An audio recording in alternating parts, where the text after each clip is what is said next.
करते गया, निंदा करते गया, संत संतुष्ट होता गया, लीद का ढेर बढ़ता चले गया, लीद का ढेर बढ़ता चला। और आखिरी में एक दिन राजा भ्रमण करते करते राजा पहुंच गया, जाकर देखा लीद का ढेर था,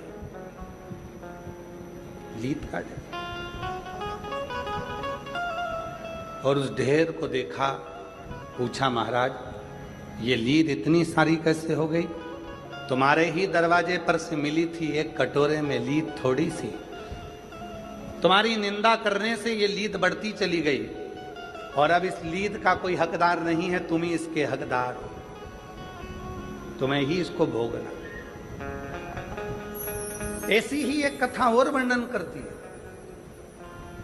एक राजा के शरीर में रोग आ गया, शरीर गलने लगा, शरीर पानी जैसा टपक टपक कर गिरने लगा, राजा की उंगलियां टपक गई, राजा का शरीर गलने लगा, राजा बीमार पड़ गया। सारे डॉक्टरों को बुलाया, सारे वेदों को बुलाया, सारे वेदों को दिखाया, पर उसका कोई हल नहीं निकला। तब राजा बड़ा दुखी हो गया। किसी ने कहा एक संत रहते हैं, चलो उनके पास चलते हैं। संत से जाकर पूछा महाराज मेरा शरीर सही नहीं हो रहा, इसका कोई हल बता दीजिए। तब संत ने एक बात कही, राजन तुम्हारा भाई था कहाँ गया? कहा वो तो मर गया। तुम्हारी भाभी कहाँ है? तो कहा वो अपने कमरे में। संत ने कहा एक काम करो राजा, भाभी जब अपने कमरे में सोने के लिए चले जाए, चुपचाप से जाना, भाभी के कमरे के बाहर दरी बिछाकर सो जाना, किसी को बोलना मत क्यों सोए हो, बस इतना काम करना प्रारंभ करना। राजा ने वही करना प्रारंभ करा। राजा भाभी के कमरे के बाहर दरी बिछाकर सो जाता। एक सेविका ने देख लिया, नौकरानी ने देख लिया, उसने दूसरी से कहा कि ऐसा खोड़ला राजा है, भाई मर गया तो भाभी के कमरे में सोने जाता है। एक ने दूसरे से कहा, दूसरे ने तीसरे से कहा, तीसरे ने चौथे से कहा, चौथे ने पांचवे से कहा। पूरे नगर में बात फैल गई कि राजा ऐसा खोड़ला है कि भाई मर गया तो भाभी के कमरे में सोने के लिए जाता है। और पूरे नगर में चर्चा हो गई और धीरे धीरे धीरे धीरे राजा का शरीर ठीक हो गया। राजा जैसे ही ठीक हुआ, गुरुजी के पास गया, गुरुदेव मुझे डॉक्टर ठीक नहीं कर पाए, मुझे वेद ठीक नहीं कर पाए, आपने केवल भाभी के कमरे के बाहर में सोया और मुझे ठीक कर दिया, कैसे? संत ने कहा राजन तूने इतना पाप कर लिया था कि तेरा पाप तेरे शरीर में बीमारी बनकर आ गया था। उस पाप को समाप्त करने के लिए मैंने तेरी निंदा करवाना प्रारंभ कर दी। जब तू भाभी के कमरे के बाहर सोता था, लोग तेरी बुराई करते थे, तुझे कोसते थे, गाली देते थे, अपशब्द कहते थे, निंदा करते थे, बुराई करते थे। राजन जितने लोगों ने तेरी निंदा करी, तेरा पाप उनके खाते में चले गया और उनका जो पुण्य था वो तेरे खाते में आ गया। इसीलिए निवेदन है, शिव महापुराण के ये 3 सूत्र अपने भीतर उतार कर रखिएगा, जो भगवान शंकर नंदन मन में माता पार्वती जी से कहते हैं। सुनो पार्वती जी, पहला, पीठ पीछे बुराई मत करना। पीछे बुराई करने वाला हमेशा पीठ के पीछे ही रह जाता है और आगे वाला आगे निकलता चले जाता है। दूसरे नंबर का, कोई निंदा करे, बुराई करे, तुम्हें गाली दे, तुम्हें अपशब्द कहे, तुम्हें ताना दे, दिन रात तुम्हें कोसे, तुम उसका जवाब मत दो, तुम उसको गले लगाकर उसको समोसा खिलाओ, कचौड़ी खिलाओ, लस्सी पिलाओ, भोजन कराओ, मक्खन पराठे खिलाओ, उसको बेहतरीन बेहतरीन भोजन कराओ, जलेबी खिलाओ, उसको इमरती खिलाओ, उसको पकवान खिलाओ। क्यों? क्योंकि वो अपना खुद का पुण्य बुराई कर कर तुमको दे रहा है और तुम्हारी बुराई कर कर कर तुम्हारे पूरे पाप को वो अपने माथे ले रहा है। वो बीमार पड़ेगा, दुखी होगा, तकलीफ में आएगा, कष्ट में आएगा, पर तुम्हें ठीक कर देगा, तुम्हें ठीक। इसलिए मेरा सासू माताओं से निवेदन, जितनी भी सासें बैठी हैं सबसे निवेदन, स्वस्थ रहना है तो निंदा मत कर।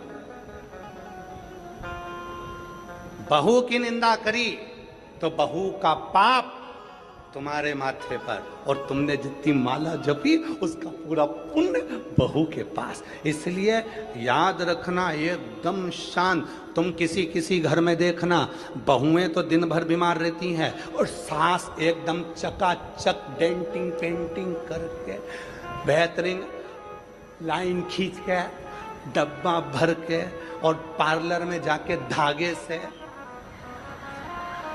वो एकदम मस्त रहती, उन्हें कोई बात नहीं।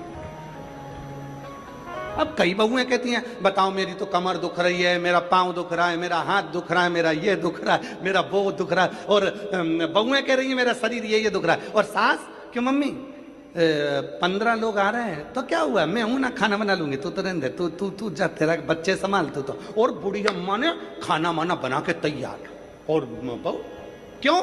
क्योंकि बहू इतनी सास की बुराई करती है, सास की बुराई करते करते बहू सास की सारी बीमारी को खुद ले लेती है, और अपना जितना पुण्य है वो सास को दे देती है।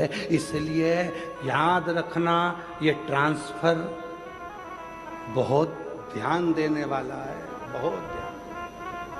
कई लोग हमसे कहते हैं, बाबा जी आपकी इतनी बुराई करते हैं लोग बाग, हमने सोशल मीडिया पर देखा आपको गाली देते रहते हैं, कोई कहता है ऐसा, कोई कहता है वैसा। हम उनसे एक ही बात कहते हैं, उनको कहने दो, हो सकता है हमारे कमर में कभी दर्द आएगा, हाथ पैर में दर्द आएगा, तो हमारा पूरा जितना भी दर्द है, दुख है, तकलीफ है, वो सब बुराई करने वाले ले लेंगे। और उन्होंने जिंदगी में कभी भूखे को भोजन, प्यासे को पानी पिलाया होगा, उसका पुण्य हमारे खाते में आता चले जाएगा। तुम कहने दो, आग लगे बस्ती में, जम के बोलो, आग लगे बस्ती में, क्या किसको रोइए, एकदम मस्त। जितना जितना लोग बुराई करें, तुम उतनी जोरदार खजूर वाली चोटी बना के जाओ, उतनी जोर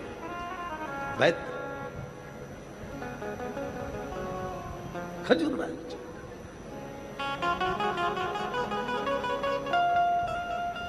हम तो बाबा के भरोसे चलते हैं, हम तो बाबा के भरोसे चलते हैं। ये दुनिया वाले जलते हैं, ये दुनिया वाले जलते हैं, डमरू वाले के भरोसे चलते हैं, काशी वाले के भरोसे चलते हैं, सीहोर वाले के भरोसे चलते हैं, सीहोर वाले के भरोसे चलते हैं।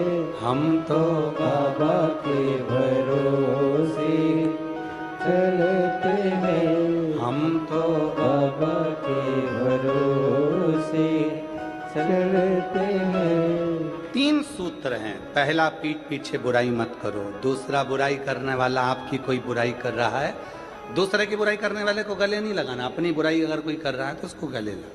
तीसरा, गरीब और अमीर दोनों के भेद को मिटाओ।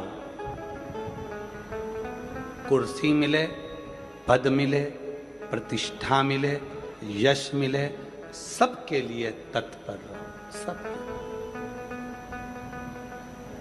सबसे, सबके प्रति समान, सबके।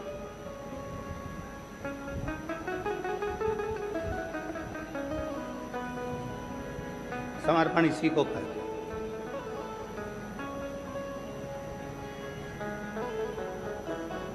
समर्पण का भाव इसी को कहते हैं।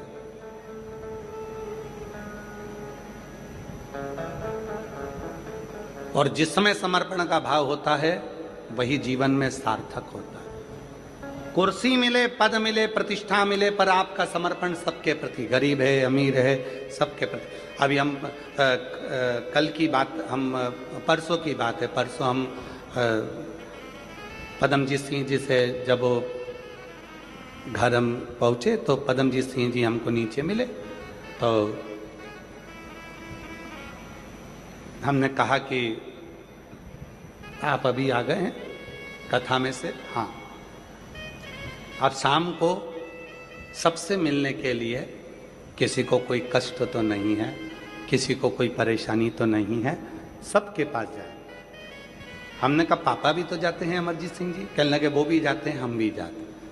हमको इतनी खुशी हुई, आज के समय के ये नवयुवक बेटे और बेटे के साथ में आपके भटिंडा क्षेत्र के मेयर, अगर उनका भाव इतना शुद्ध है तो हमें लगता है कि पूरे भटिंडा का भाव कितना शुद्ध होगा। ऐसी शुद्धता का भाव होना चाहिए। हमें जाना है, सबसे मिलना है, किसी को कोई कष्ट तो नहीं है। उनके मुख से सबसे पहले मैं पदम जी आपको साधुवाद देता हूं इस चीज के लिए, बहुत बहुत साधुता। आपके भीतर कम से कम हम सबसे मिलेंगे, सबसे, किसी को कोई कष्ट तो नहीं।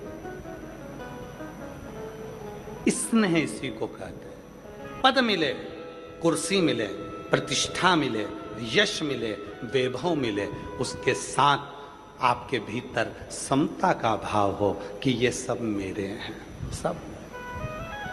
हम तो बाबा के भरोसे चलते हैं, हम तो बाबा के भरोसे। समता का भाव, और जब समता का भाव होता है, शिव जी कहते हैं पार्वती से, हे पार्वती, संसार सागर में उन्नति की सीढ़ी पर चढ़ने के लिए सबसे पहली